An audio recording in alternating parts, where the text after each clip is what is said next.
An experiment that will blow your mind away. Resonance stabilization energy in benzene. A presentation done by me, Sammy O.B. There are a few things we'll be covering today about the experiment that was conducted. First will be the introduction and background, the methodology, the results, and then discussions and conclusions. To begin, we're going to go over the introduction. To start talking about this experiment, we must talk about Hess's law. Hess's law allows for us to solve for the enthalpy of a molecule, and in this case, we'll be solving for that resonance energy of benzene. Essentially, we can take all these intermediate equations, find the change in enthalpy of different aspects of the equation, and manipulate them to solve for the resonance energy of benzene, which we will be doing today. So what is the significance? Benzene, as I said, we're solving for the resonance energy of benzene. Benzene is an important molecule for us. It makes up a part of all amino acids, and it's just a large part of the body. It goes through many pathways in the body, and essentially, benzene is a large part of the reason we are alive.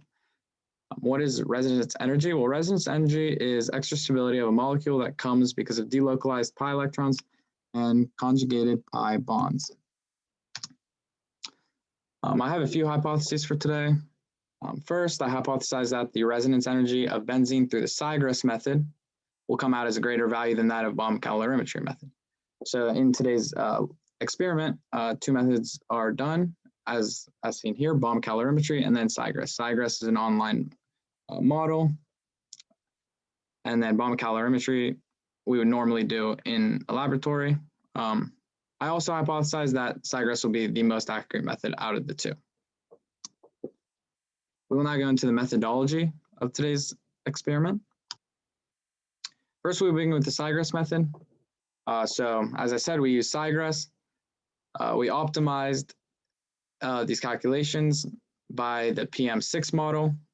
And from that, we can solve for these three different values: the enthalpy of the formation of CDDT, the enthalpy of the formation of benzene, and then the enthalpy of the formation of cyclohexane.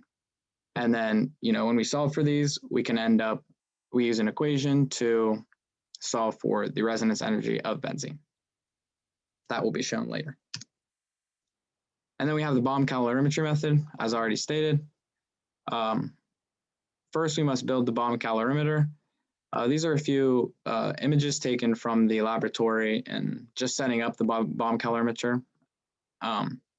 Next, we must find the change in the temperature and relate thermodynamic. We're going to use these equations right here to basically solve for the change in enthalpy of the various aspects, and then as seen here, calculate the two values, enthalpy formation of cyclohexane and CDDT. And with that, we can solve for the resonance energy of benzene using this method as well. So now let's dive into the results. So Sigres, as I said, is an online model. We were able to build these different molecules using this online model. And as you see, this first one is cyclohexane. Here's two different images of cyclohexane. And then the enthalpy of formation of cyclohexane, as seen here, is negative 27.4145 kcal per mole. And then we also created benzene using Sigres. Again, there's two different images of the benzene molecule in Sigres. And the enthalpy of formation of cyclohexane is negative 24.0421 kcal per mole. And then we also have CDDT. CDDT is a more complex molecule than the other two. Here's again two images of CDDT. And the enthalpy of formation of CDDT came out as 34.9468 kcal per mole. On the next slide, I'll show you how we calculated for the resonance energy of benzene using these three values. So as I said, we use the values from the previous 3 slides. So to solve for it, we have to take the enthalpy of the formation of CDDT minus the enthalpy formation of benzene plus the enthalpy formation of cyclohexane. Essentially here we are taking the enthalpy formations of the products, which is CDDT, minus that of the reactants, which is benzene and cyclohexane here. And then plugging in these values from the last 3, we are able to come up with a value of 37.9592 kcal per mole. In the bomb calorimetry method, we will be solving for the resonance energy in kilojoules per mole. So it's convenient to now convert that from kcal per mole to kilojoules per mole, and that's seen here. We receive a value of 158.821 kilograms per mole, kilojoules per mole, my bad.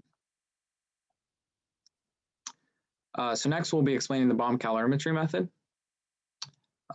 So first we were solving for this delta T for all 4 runs. We did 2 runs of cyclohexane and 2 runs of CDDT. We averaged out the values. To find delta T, first here we have the graph. I'll explain the different aspects of this delta T equation. The I is the time of the initial temperature, about 1 minute after the stirrer is turned on, and that's again right after about a minute, as you see here. TA is the time after firing the bomb, and that can be seen in this graph by exactly when the peak starts to slope up. TB is the time of 60% of the total temperature change between points A and C. This is about 60% from when the bomb is fired. TC is the time of the maximum temperature. This is just the highest temperature. And then TF is the time of the final temperature, which is approximately 90 seconds after reaching the max temperature. And as you see here, that's about 90 seconds after. So delta T was solved for. Delta T was then plugged into here to find Q total. Q sample was found as we took into account for the Q capsule, QW, and QWU. And from that, finally, the delta H was able to be solved for. Delta U is just different terminology for Q sample. So as we see here, we were able to create graphs. So this is just the cyclohexane run one. We created a graph for TA to TI and then TC to TF. The slope of TA to TI ended up being R1, while the slope of TC to TF was R2. And here are some data for the change in temperature was 3.881.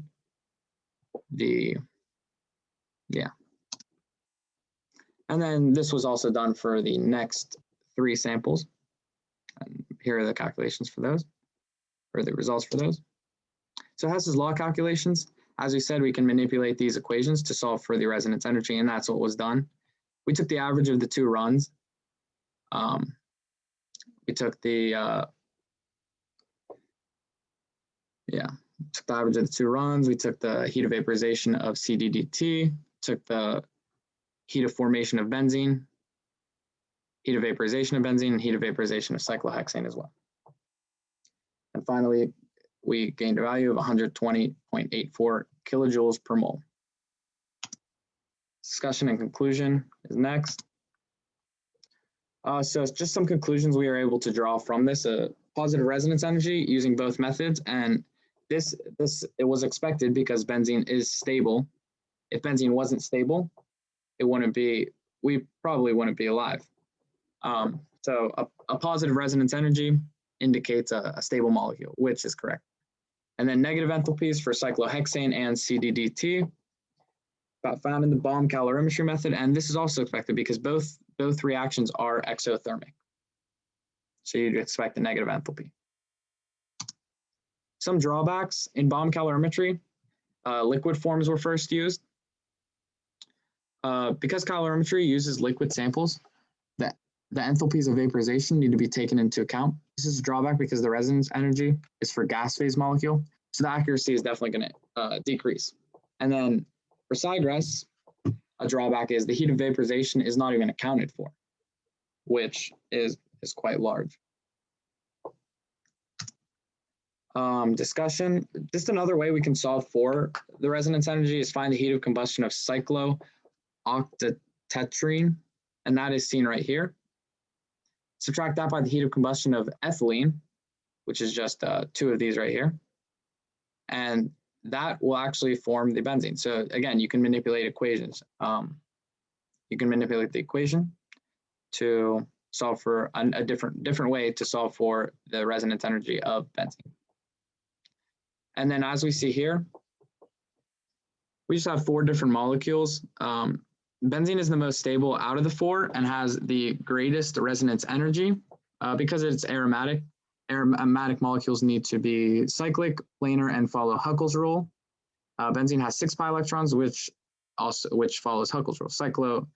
Cyclooctatetrene has 8 pi electrons, and does not follow Huckel's rule.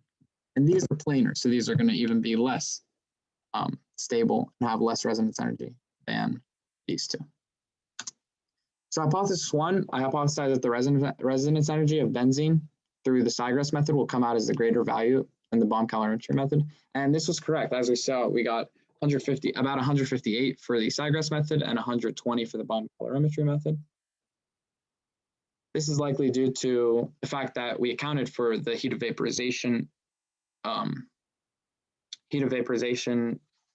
in the bomb calorimetry method, but not for the Sigress method.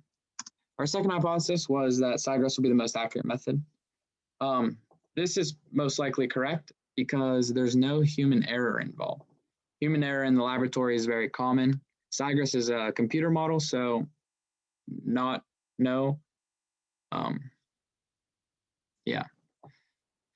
so the human error will not be existent. Thank you.